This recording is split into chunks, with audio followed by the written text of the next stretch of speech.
So, what role do you feel that community leaders, particularly in Africa, given our cultural system, our traditional system, what role do you see that they play in using their influence to foster a culture of civic responsibility? Uh, their role is so big. Their role is so big in terms of, many people believe in these systems. First of all, their voice is trusted by many people. For instance, at church, when you go to the church, and the church tells you this, you can almost trust that rather than when you go somewhere else and someone tells you so. The church needs to use its trust for better reasons.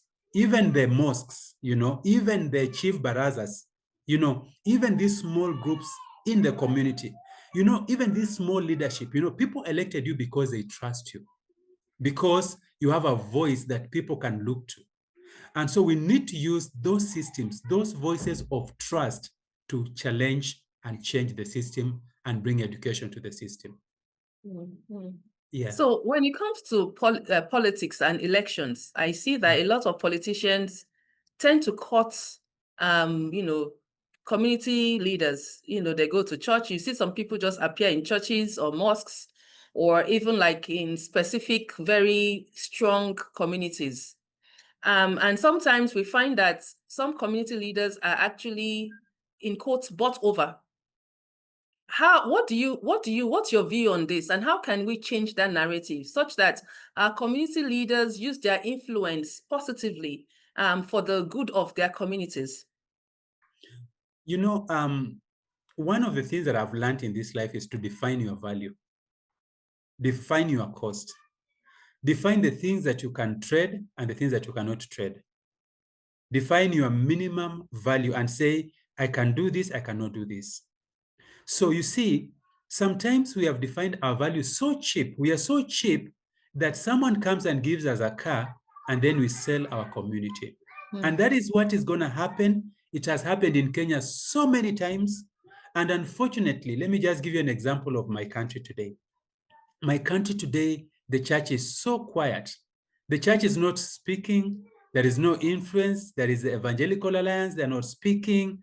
It's like you don't hear their voices. In 2007, after the post-election violence, up to 2013, I could feel the weight of the voice of the church. The church was very vocal. The church was very deliberate. The church was ready actually to advocate for some of these things. But what has happened?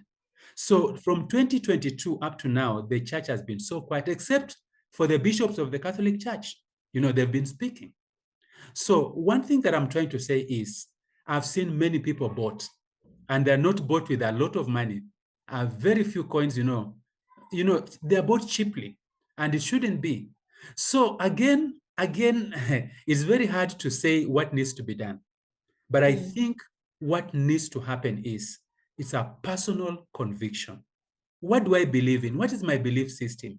What are my values? What do I want out of all this? Sometimes it's not bad to say no. You cannot say yes to everything that looks like gold. Some things are not gold. Some things are going to buy you. Some things are going to waste your society. And so it's actually, Kemi, it's not very easy to say what needs to be done because it happens. I've seen it happen. You think things are going to change. They don't change. You think this person will not be bought. They are bought. You look at somebody that you really value, somebody that you thought that they will actually be a voice that you'll always like and admire and see. All of a sudden, they are bought, they are quiet, they're not saying anything. So this thing happened. It is human. But, we need to understand that whatever we are doing has consequences. That is now maybe what I'll just appeal to the heart of the people. Whatever we do has consequences. If I accept to be bought, there are consequences. I was a pastor for 14 years. And I know the pressure of the politicians wanting to come to your church some few Sundays before the elections, They know your church is so big, it has they just want to come and say hi to the church. And then if you say no to them coming, they have like 50 members in the church who are in their faction. Now you start fighting with them.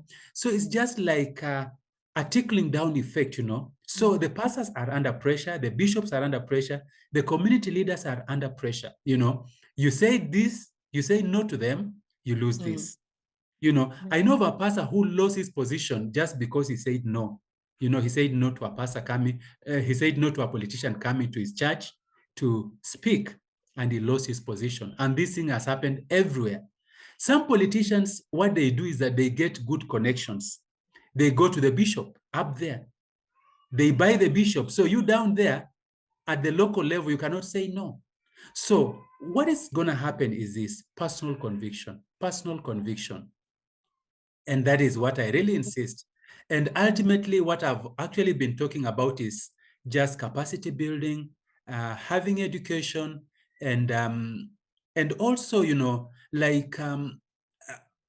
other thing that is also buying us so much is poverty. If we learn to help the people to understand the value of working hard, the value of making their own money, the value of not being lazy, the value of just knowing that, I can make this money.